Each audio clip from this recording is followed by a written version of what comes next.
Well, good morning. It is Saturday, February 5th, 2011. Thank you so much for joining me today on Take 5. And I want to commend you, especially if you've been joining us every day. You know, you show that you want to know the Word of God. Not everybody cares, not everybody takes time to study their Bible every day, so I do appreciate the fact that you want to do that. And of course, we're studying from the master teacher, Jesus, in the greatest sermon ever preached right now, the Sermon on the Mount. And we're still in chapter 5, and we've got some stuff today that is very radical. We're in verse 38. You have heard that it was said, an eye for an eye, and a tooth for a tooth. But I say to you, do not resist the one who is evil. But if anyone slaps you on the right cheek, turn to him the other also. And if anyone would sue you and take your tunic, let him have your cloak as well. And if anyone forces you to go 1 mile, go with him 2 miles. Give to the one who begs from you, and do not refuse the one who would borrow from you.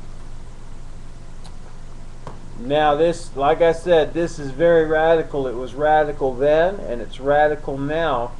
This attitude of not seeking retaliation, not standing up for your rights. And we'll explain these a little bit here. This is a 5-minute program, so hopefully I can do it in the next 3 minutes. When he talks about, you've heard that it was said, an eye for an eye and a tooth for a tooth.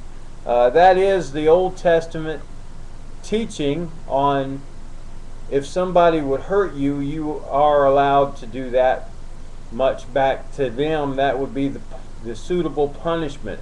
And it was designed so that nobody would be over punished. That would be the maximum. If somebody took out your eye, you take out their eye. Well, Jesus is now saying we're going to raise the standard. Saying, even if they hurt you, let them hurt you again. Don't retaliate. Now, this brings up a lot of questions. It really does. And how far do you carry this? What about wartime situations? If you're not supposed to retaliate, what do you do? And I'm not going to try to answer all of these. I'm just telling you it's very difficult teaching. How about if you're protecting someone else, kind of thing? Here's my view on this. If it's just you personally, you don't make it a point to retaliate. I don't believe this means you got to let people walk all over you or take complete advantage of you, and I believe there are other scriptures that teach that you don't have to put up with that. But you don't make it a point to retaliate. Okay, you forgive and you move on. Alright, anyway, that's what I believe he's saying here. You're certainly welcome to disagree with me.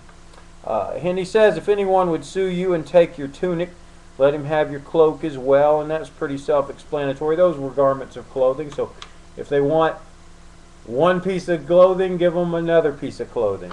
And you can study that on your own for homework. And if anyone forces you to go 1 mile, go with him 2 miles. And that refers to the fact that the Jews at that time were under Roman occupation. And there were Roman guards, Roman soldiers posted throughout the town, all the towns there in Judea.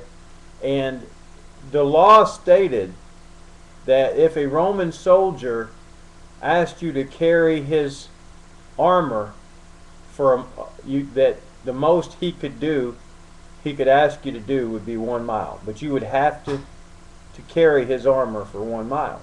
That was the law. Jesus is saying, look, you might not like these guys. You think these guys are the enemy. You know what? If they want you to go 1 mile, go 1 more mile. And of course the application nowadays would be just be a servant and just do what people want you to do, and even go above and beyond what they would want you to do. And you continue to see that Give to the one who begs from you, and do not refuse the one who would borrow from you. You know, just be generous. It's all God's anyway. It's not yours, and He'll give it back to you if you need it. He's not going to let you go without. You're one of His kids. So if somebody needs something, just let them have it. All right? Now, I know that's radical, and, you know, there's other scriptures that do apply that talk about using discretion, using wisdom. You know, I'm about a minute over, close to it already, so I'm going to stop. But it's radical teaching. We'll come back tomorrow with perhaps the most radical of all of Jesus' teaching. See you tomorrow, Super Bowl Sunday, on the next edition of Take 5.